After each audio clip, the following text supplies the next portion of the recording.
Kuna wengi wanajiita mitume leo. Wanisikilize vizuri.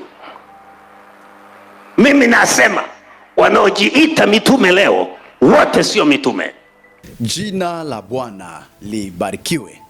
It is me, Pastor Abednego Le Parako. Tumsikilize Mchungaji Moses Magembe. Mchungaji Moses Magembe. Nimekuwa nikimfuatilia sana mzee huyu. Tukimweka kama mzee wa imani. Mzee ambaye amekuwa akisimamia na kuionyesha misingi imara ya Kristo au ya Mkristo. Nimekuwa nikimposti sana Mchungaji Moses Magembe kwenye page zangu, kuanzia pale TikTok, YouTube, Facebook, nikionyesha kwamba nikiambia dunia na nikiwaambia waamini na nikiwaambia watu ya kwamba huyu ni miongoni kati ya wahubiri ambao walipaswa au wangepaswa kufuatiliwa sana na watu wengi waweze kupona sawa sawa na mafundisho yake. Sasa nataka tusikilize kwa ufupi sana mafundisho ya mzee huyu, kidogo yaliyoleta ukakasi kwangu na hata kwako yataleta ukakasi pia. Twende tumsikilize mzee huyu. Kwa maana ya Biblia, ila wameamua kutumia title.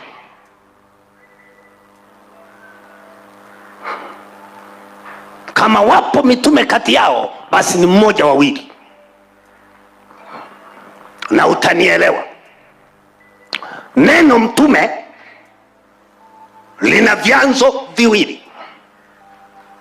Chanzo cha kwanza ni lugha ya Kiyunani apostolos, ambalo linazaa aposto. Kiswahili mtume maana yake aliyetuma, moja. Pili, pioneer, mwanzilishi, anayekwenda mahali ambapo kazi haijaanza akaanza na huduma ya mtume. Kanisa likisimama tu, wito wa mtume huwa unaisha, anaenda tena mahali ambapo kazi haijaanza, anaweka mtu mchungaji.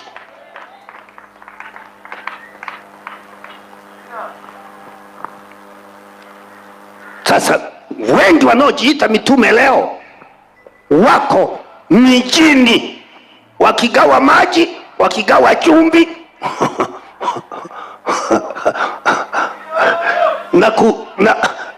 na kunyang'anya sadaka za watu kwa njia ya kuwauzia maji ya upako na chumvi za upako, na kupokonya watu kwa njia ya kuambia sadaka ya kuvunja laana na sadaka ya ukombozi.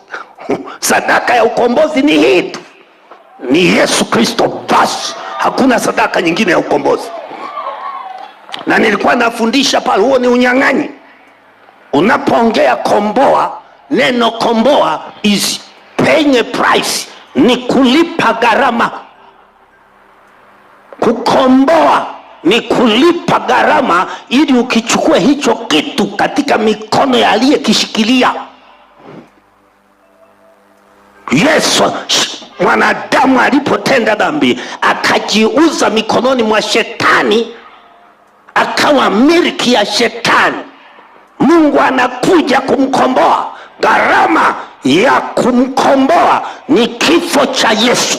Anapokufa Yesu, damu inamwagika, kwa sababu pasipo kumwagika damu hakuna ondoleo la dhambi. Gharama ya kumkomboa mwanadamu ni damu ya Yesu, imemwagika mara moja. Yuko hia kitu cha tofauti kinachofanyika anapokuja mtu.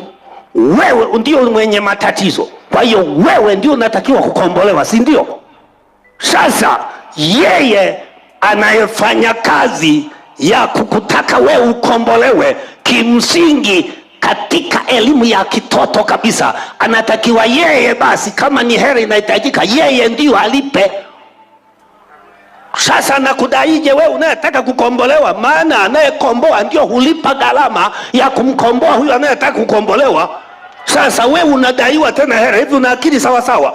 Kama wewe ndio mwenye matatizo unatakiwa ukombolewa, yeye ndio anatakiwa alipe gharama, sio wewe akudai hela. Muwe na akili jamani. Wote sio mitume. Wote sio mitume. Kwa maana ya Biblia wameamua kutumia title. Anasema wameamua kutumia title. Kama wapo mitume kati yao, basi mmoja wawili. Anamaanisha katika nchi ya Tanzania amekuja kidogo kupunguza ukali wa maneno. Ukali wa maneno aliyosema hakuna mitume, amekuja kusema kama wapo basi ni mmoja au wawili.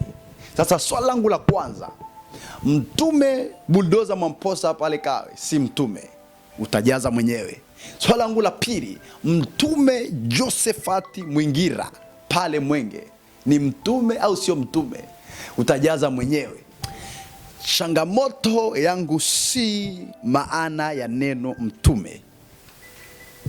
Changamoto yangu ni je, katika nchi ya Tanzania hakuna mitume? Je, ulimwenguni Yesu hakutuma mitume? Hapo ndipo mahali swali langu lipo kwa mchungaji Moses Magembe. Hatuwezi kupingana na huduma ya mtume au huduma ya manabii. Kuna baadhi ya madhehebu hayamini kwamba kuna huduma ya mitume na manabii. Wanaamini huduma tatu tu. Wanaamini huduma ya mwalimu, wanaamini huduma ya mwinjilisti, na wanaamini huduma ya mchungaji. Hawaamini huduma hizi mbili, ya huduma ya mtume na nabii. Lakini mimi nataka nikwambie, mtume na nabii wako, mitume na manabii wa kweli kabisa wa Bwana au waliotumwa na Yesu. Sasa asingepaswa kusema hakuna mitume au kama wako ni mmoja au wawili. Angepaswa kueleza kazi anazotakiwa kufanya mtume. Lakini wako mitume wengi ambao wamefika pasipofikika kwa tafsiri yake, na wakaanzisha kazi na kazi zikaendelea, na wakaondoka hapo na wakaacha wachungaji. Kwa hiyo nataka tu nimweke sawa mzee Magembe ya kwamba Tanzania na dunia bado mitume wako wengi na wengi na wengi na wengi. Kwa mujibu wa Biblia na kwa mujibu wa kiongozi wetu wa imani ya Kikristo ambaye ni Yesu Kristo, nataka nikujibu ya kwamba mitume wako, manabii wako. Kitabu kile cha Waefeso sura ya 4 mstari wa 11, maandiko yanasema, naye aliwatoa wengine kuwa mitume, na wengine kuwa manabii, na wengine kuwa wainjilisti, na wengine kuwa wachungaji, na wengine kuwa walimu. Huduma ambazo Yesu Kristo anazionyesha hapa zilianza kutangulia ni huduma mbili kuu ambazo leo zimekuwa zikipigwa vita sana. Kwa nini zimekuwa zikipigwa vita sana? Ni kwa sababu huduma hizi zimekuwa na nguvu kuliko huduma hizi zingine. Hizi huduma tatu za kichungaji, za huduma ya mchungaji, huduma ya walimu na huduma ya uinjilisti. Huduma ya mtume na nabii ni huduma ambayo inaweza kufanya mabadiliko na mapinduzi kwa muda mfupi sana. Anapotokea mtume au nabii kwenye area fulani, anaweza kufanya mabadiliko makubwa ikiwa ni mtume aliyesimama kwenye msingi wa Yesu Kristo. Kwa hiyo nataka ni mjibu mzee wangu mchungaji Moses Magembe ya kwamba mitume bado wako na ni wengi sana. Ni wengi sana.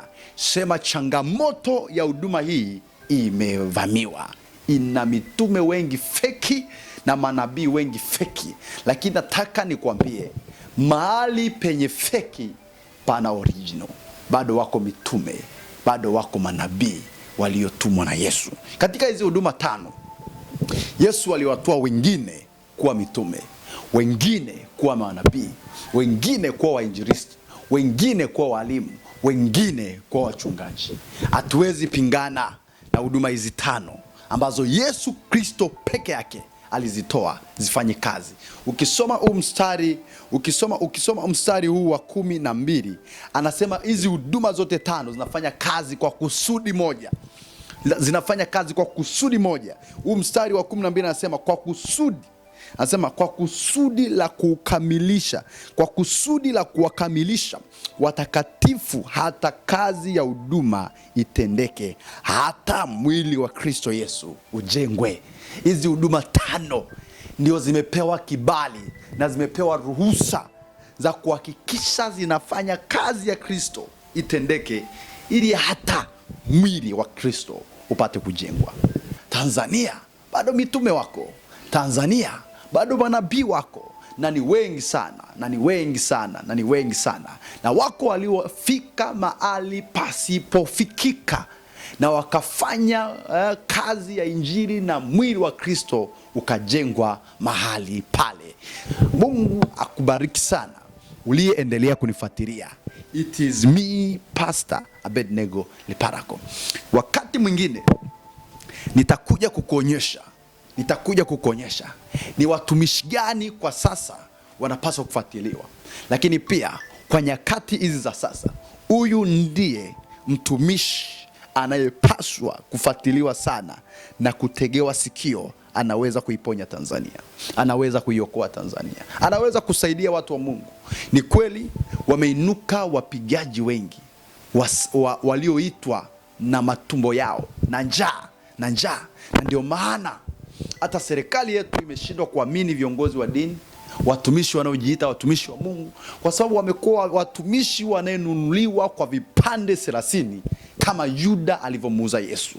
Leo tuna watumishi ambao target yao kubwa, malengo yao makubwa ni fedha, na si maisha ya Wakristo, na si maisha ya watu ambao Yesu alimwaga damu ili waweze kukombolewa.